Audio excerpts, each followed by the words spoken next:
একদম পারফেক্ট জর্দা বানাতে চাইলে অবশ্যই আমার রেসিপিটা ফলো করে বানাতে হবে। আসসালামু আলাইকুম এভরিওয়ান, সবাই কেমন আছো? মৌমাছি ফ্যামিলিতে তোমাদেরকে স্বাগতম জানাচ্ছি। আজকে আমি জর্দা সেমাই বানাচ্ছি, তোমাকে অবশ্যই পাশেই থাকবে, আশা করতেছি পুরো ভিডিওটার সাথেই থাকবে। এই তো প্রথমেই আমি তেল গরম করে নিয়েছিলাম। তেল গরম করার পরে আমি সাথে সাথে এই সেমাইগুলো দিয়ে দিলাম। সেমাই নেড়ে সাথে সাথে একটু নেড়ে ছেড়ে দিচ্ছিলাম খুব আলতোভাবে। সেমাইয়ের পুরো ভিতরটা যেন ভাজা ভাজা হয়ে যায় সেরকম ভাবেই ভাজতে হবে। এই তো ভাজা শেষ। এখন আমি পর্যাপ্ত পরিমাণ চিনি দিয়ে দিচ্ছিলাম। যে যতটুকু মিষ্টি খাও ততটুকুই দিতে পারো। আমি একটু বেশি মিষ্টি খাই, এর জন্য আমি চিনির পরিমাণ একটু বাড়িয়ে দিচ্ছিলাম। চিনি দেওয়া শেষ। এখন আমি গুঁড়ো দুধটা দিয়ে দেবো। চাইলে তোমরা পানিতে গুলিয়েও দিতে পারো, আবার এভাবেও দিতে পারো। আমি এভাবে সুবিধা লাগলো, আমি এভাবে দিয়ে দিলাম। পরে আমি একটু পানি দিয়ে নেব। আমার সেমাই খুবই অল্প পরিমাণ, এর জন্য আমি গুঁড়ো দুধটা একটু অল্প পরিমাণ নিয়েছি, কিন্তু সেমাইয়ের পরিমাণের চেয়ে একটু দুধের পরিমাণ বেশি দিয়েছি। তার কারণ হচ্ছে একটু টেস্টি হতে হবে না, এর জন্য খুব ভালোভাবে এই তো আমি পানি দিয়ে এখন ভালোভাবে খুব নেড়ে চেড়ে দিচ্ছিলাম। প্রথমে ভাবলাম যে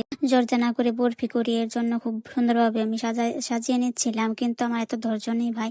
এটা ঠান্ডা হবে কখন, তারপরে ফ্রিজে রাখতে হবে, ফ্রিজ থেকে বের করতে হবে, আবার ভিডিও শুট করতে হবে, ছবি তুলতে হবে, কত ঝামেলা। এত ঝামেলা করার কোনো দরকার নেই, আমার কাছে সময়ও নেই অতটা।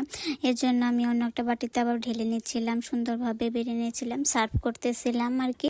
আসলে যারা ভিডিও করে তাদের জীবনটা একদমই স্বাভাবিক নয়, যারা ভিডিও করে তারা এটার কষ্ট বুঝতে পারবে। আমিও হারে হারে টের পাচ্ছি, কিন্তু কিছু করার নেই। ভিডিও শুট যখন শুরু করছি এখন তো করতেই হবে, না করলেও ভালো লাগে না, আবার করলেও ভেজাল ভেজাল লাগে, ঝামেলা ঝামেলা লাগে।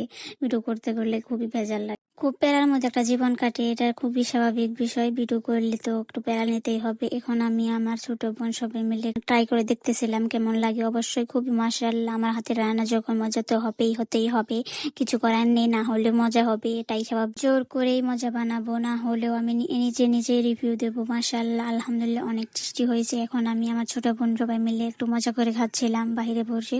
এটাই বাস্তব। হা, আই লাভ ইউ।